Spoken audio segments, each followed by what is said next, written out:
अध्यक्ष महोदय माझ्यानंतर देतील. आताच मुख्यमंत्री महोदयांनी नागपूरच्या घटनेबाबत निवेदन केलेलं आहे आणि अर्जुन खोतकर यांनी जालनामधली आताची ताजी घटना मलाही दाखवली, मुख्यमंत्री महोदयांनी दाखवलेली आहे. खरं म्हणजे गेल्या काही दिवसापासून या राज्यामध्ये औरंगजेबाचं उदात्तीकरण का सुरू आहे, कोणी सुरू केलं, कशासाठी सुरू केलं, याचा एक खऱ्या अर्थाने याच्या मुळाशी तर सरकार जाईलच. परंतु औरंगजेब हा चांगला प्रशासक होता. शिवाजी महाराजांसारखा अशी तुलना एकदा अबू आझमी यांनी केली होती आणि त्यावेळेस अबू आझमी यांना देखील तशा प्रकारची समज दिली होती.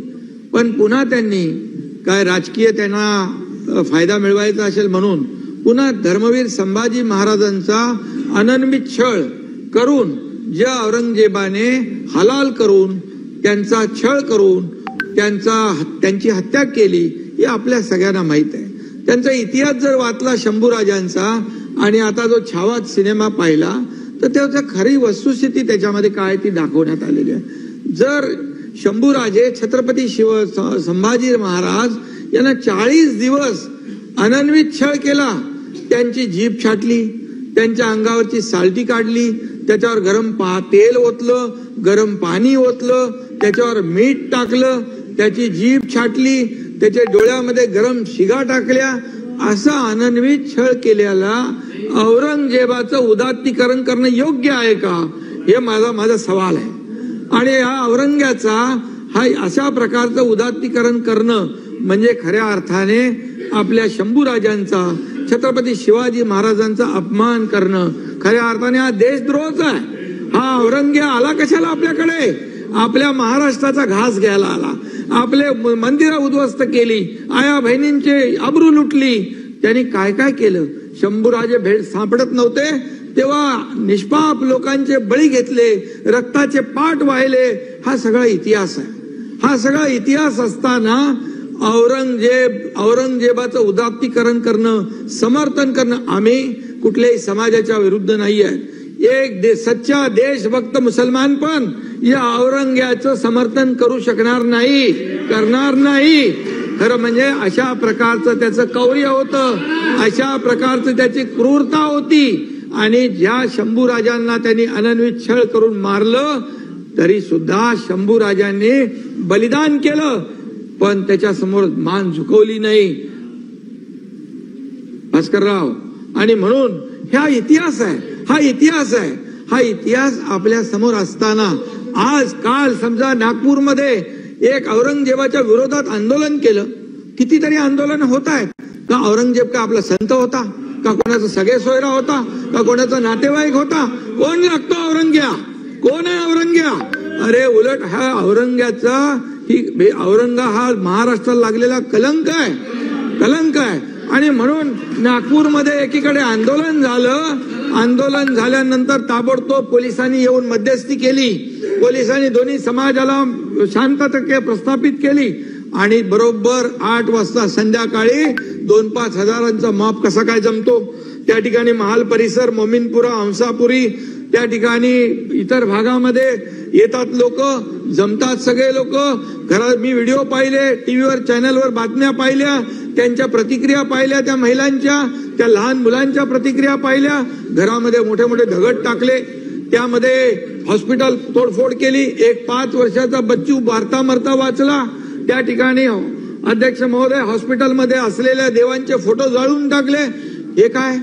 तुम्ही आंदोलन करा ना, तुम्ही लोकशाही मार्गाने जसं आंदोलन होतं त्याला तुम्ही प्रत्युत्तर आंदोलनात द्या. तुम्ही कायदा हातात घेणार, तुम्ही आमच्या लोकांना म्हणजे तिथल्या लोकांना त्यांच्यावर अन्याय करणार. एक विशिष्ट समुदायाला टार्गेट केलं गेलं. आता देखील खोतकरनी दाखवलं ते बघा तुम्ही.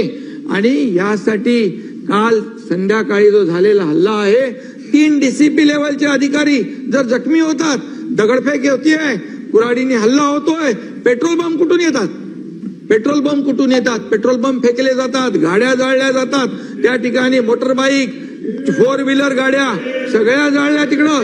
आणि हेही मला माहिती मिळाली की एका विशिष्ट ठिकाणी 100-150 बाईक दररोज पार्क व्हायच्या. काल तिथे एकही गाडी पार्क नव्हती. म्हणजे काय, एकही पार्क नव्हती. याचा अर्थ काय? याचा अर्थ काय लावलाय? उपमुख्यमंत्री बोलतायत, हे शोभतं का?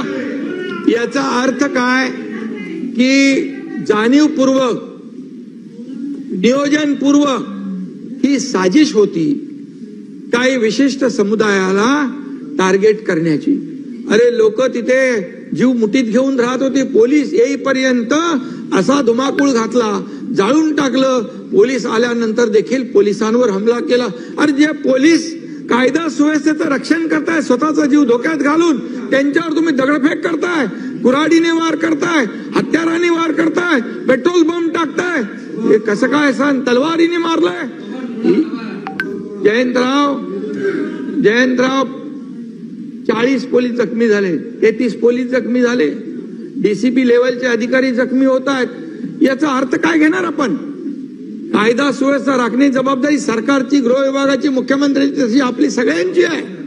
आणि म्हणून या राज्यामध्ये कायदा सुव्यवस्था राखण्यासाठी तुम्ही सहकार्य करायचं सोडून पोलिसांना तिथं त्यांच्यावर अत्याचार करताय, त्यांच्यावर हल्ले करताय.